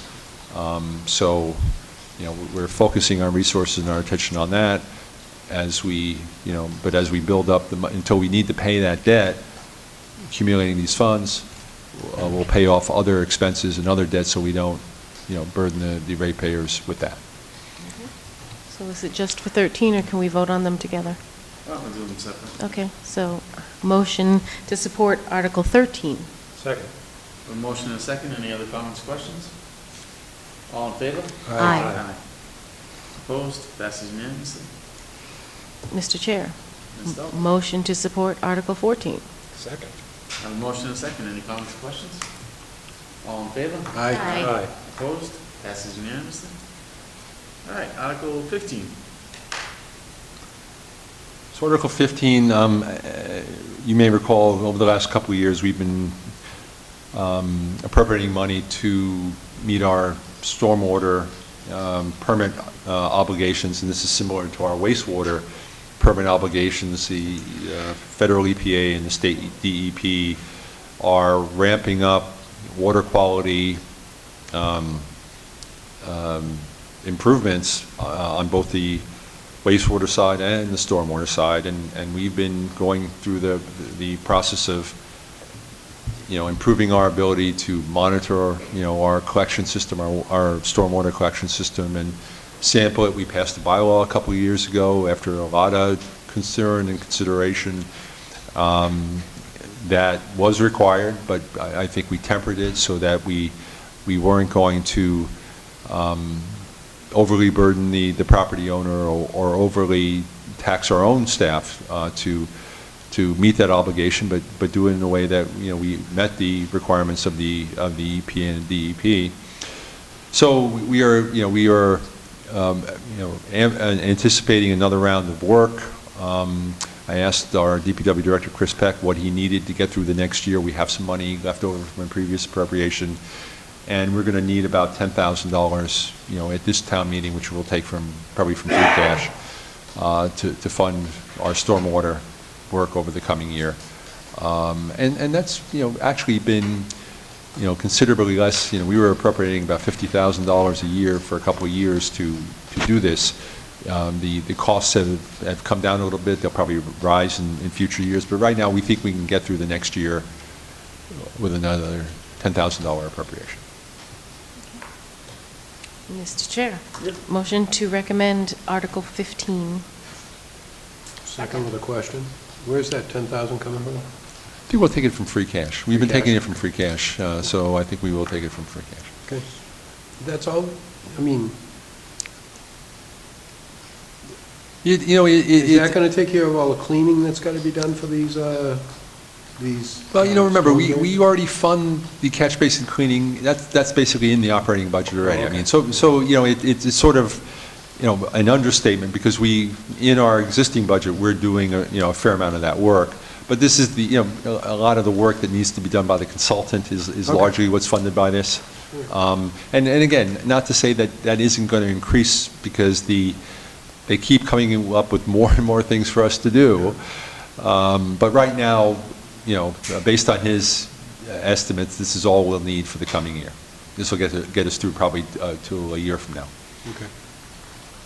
So I have a motion and a second. All in favor? Aye. Opposed? Passes unanimously. And my favorite, number 23. So what was the fine in 1927? $20.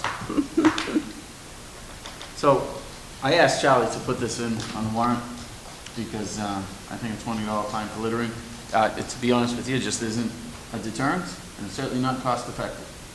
Lose more money by asking a policeman to pull someone over for throwing something out of the car.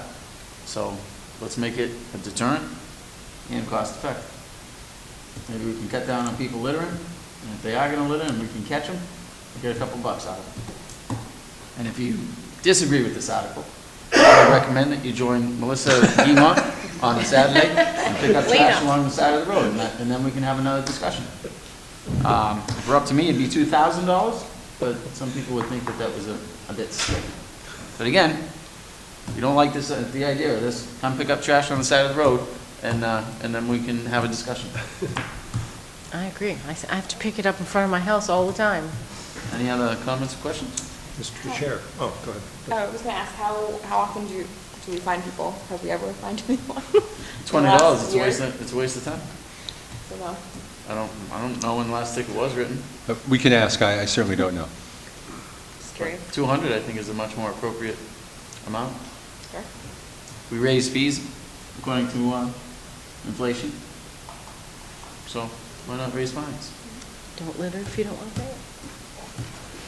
I'm Mr. hoping people stop throwing stuff out their car at the corner I live on, because if I can ever pick up the litter and catch them, I'm probably going to get arrested for assault as I shove it back into their car.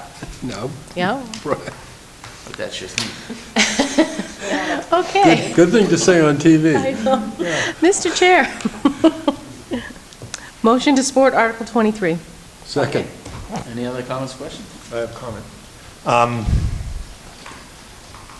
Mass General Law, Chapter 270, already sets up fines, up to $5,500 for the first offense. I'm not sure why we want to get into adding more and more bylaws when there's an existing law already that covers this. So a police officer who stops someone can charge them under Mass General Law. Goes to the state. You have a local law that says $20. That's I think the restriction we have here, as we've got the bylaw that goes back to whenever it was, and you know, at the time it was set at $20, and that's what it remains. Excuse me if I may, Mr. Chair, isn't that $5,500 go to the state, not to the town? Is that the difference? I assume it would. I don't know. I don't know anything about it. It's the first I've heard of that tonight. All I know is we have a local bylaw that you know, makes it $20. I just don't want to see us get into the same situation that we got into with the swearing bylaw a few years back. That was silly. All right. I think that was more of a constitutional issue, though. Yeah. Again, I just don't want to see bylaws and paperwork and bureaucracy pile up when there's already laws that cover things. Well, I agree with you, but I don't think that the law that covers this is working.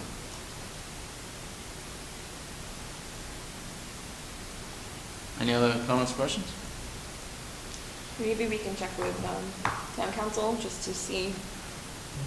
I mean, I'm still gonna, I would vote in favor of having this on the warrant, but just to see what our options are under the state law as well, and how that might be impacted by having a bylaw about it or not having a bylaw at all. All right. Yeah, we'll ask Dan to weigh in. I have a motion and a second. All in favor? Aye. Aye. Opposed? Passes unanimously. Who wants to pick up trash? All right. We've already done the town manager's report. We've already done correspondence. So I would entertain a motion to enter into executive session for contract negotiations and not to return to open session. So moved. Second? All in favor? Full vote? Full vote. McKinnon, yes? Dalby, yes. Stewart, yes. Yes. And chair votes yes.